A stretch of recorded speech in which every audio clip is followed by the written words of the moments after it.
Yeah, there we go. Hey, anyway, Tumua, just want to know how things have been going during this whole pandemic. What's up, Steven? Everything is, despite all the bad news, I guess I'm trying to keep. I kind of look things at it in a positive way, like a half glass full type of guy. So, um, basically, just staying home, doing social distance, working here and there, and I know I can't really do any comedy shows right now because all the bars is closed and everything. But I would say that definitely like my social media game has changed. Uh, since everyone's on their phone now, so I've been, making a lot of videos and trying to cheer people up in the people of Hawaii. Well, you actually really kind of increased your game a little bit. You've done a lot more skits. You've kind of owned TikTok. I was just wondering how'd you get into that, and how do you plan out your gags?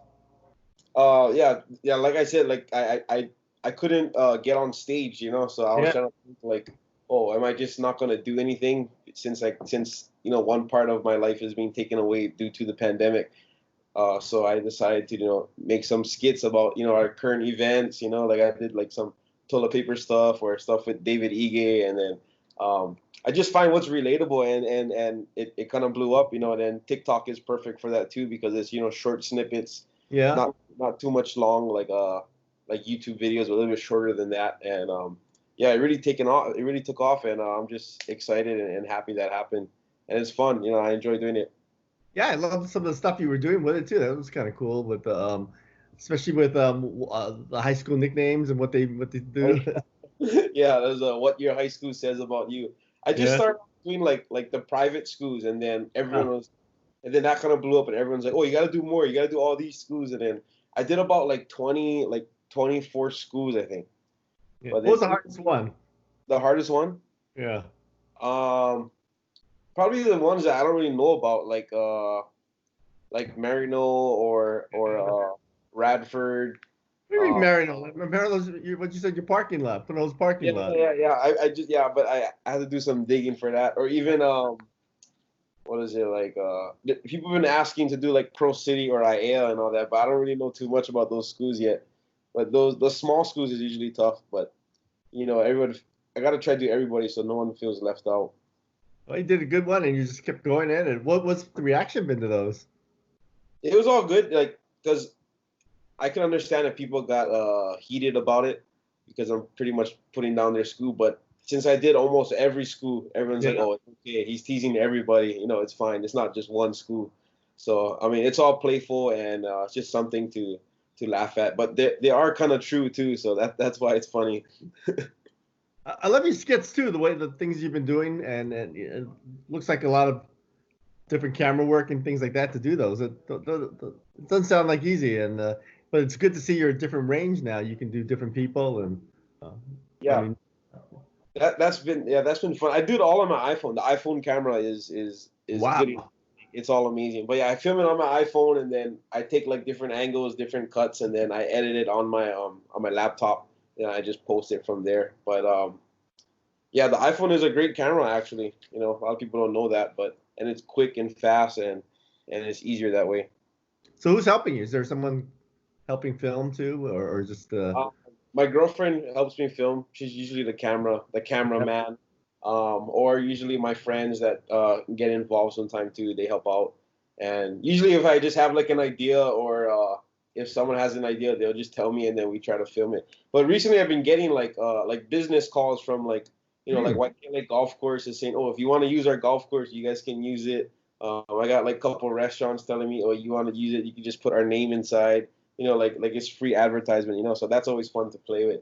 And yeah, I'm just shocked and excited that it's like blowing up my social media. Well, is that the next goal for you too? To maybe kind of get a little more into the acting? You know, I mean, still Yeah, keep the stand up, which I guess keeps you fresh and sharp, but right. also try to kind of do more acting or kind of get into more skits.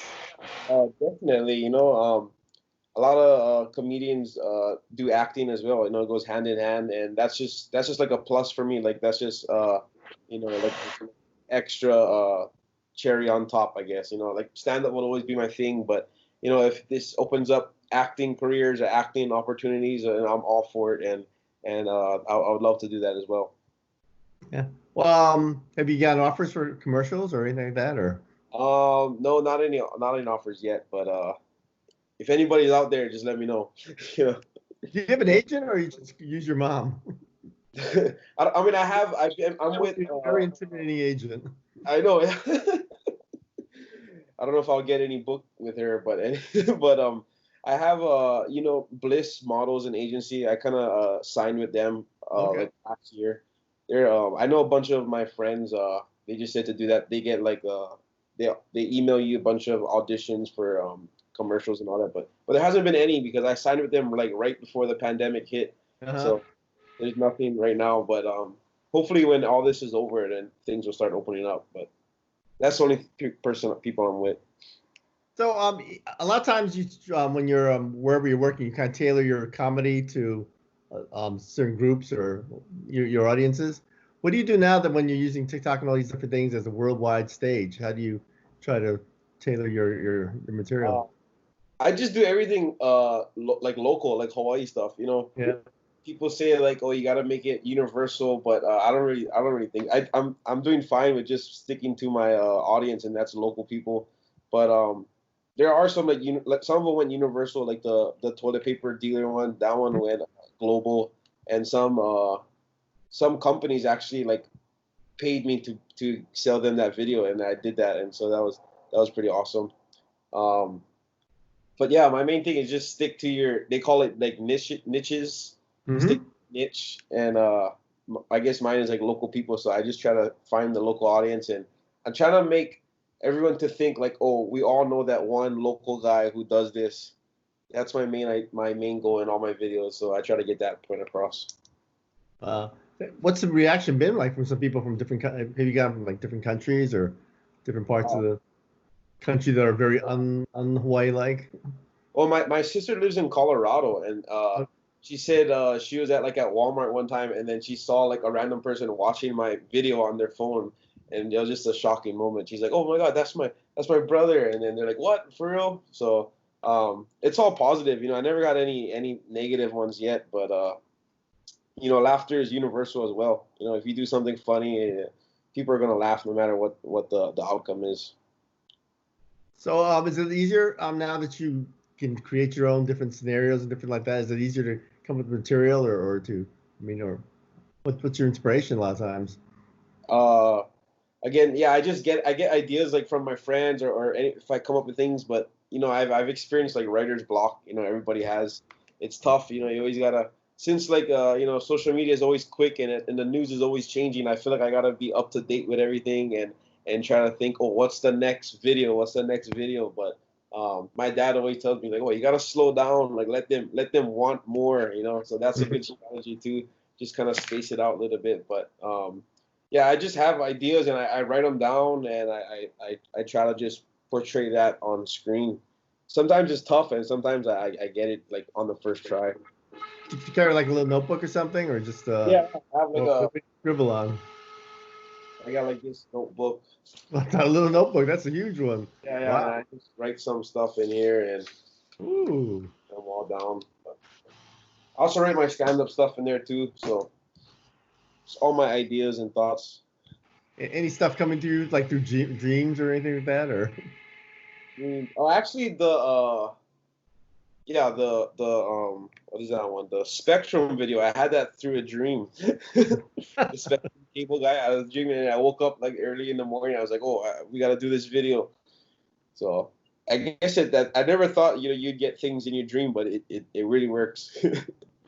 Your stuff is so fresh and original. Do you then try to avoid listening to other comedians or other things like that, just so you don't, subconsciously try to imitate them? Or I mean, that's kind of like an unwritten rule. It's not illegal to steal from them, but it technically is plagiarism.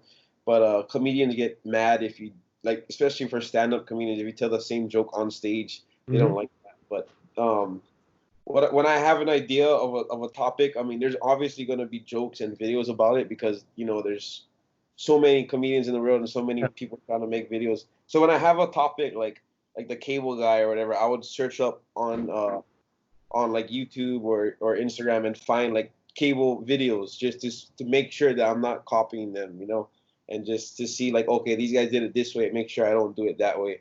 But I never really run into any problems like that. But usually because mine is all local stuff and local Hawaii thing, like that's my niche, you know.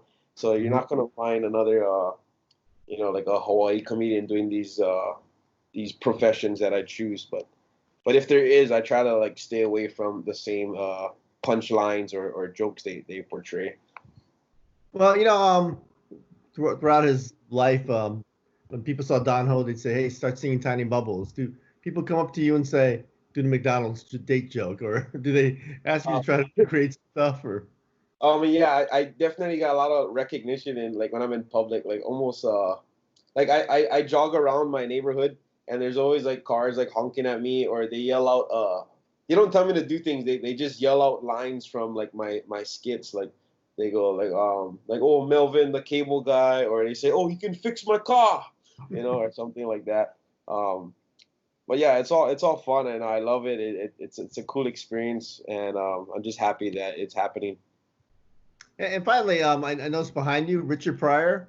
Oh You yeah, don't to know Richard Pryor, but he's one of the great geniuses and yeah, that's one of. comedy and films. And how'd you find and discover him?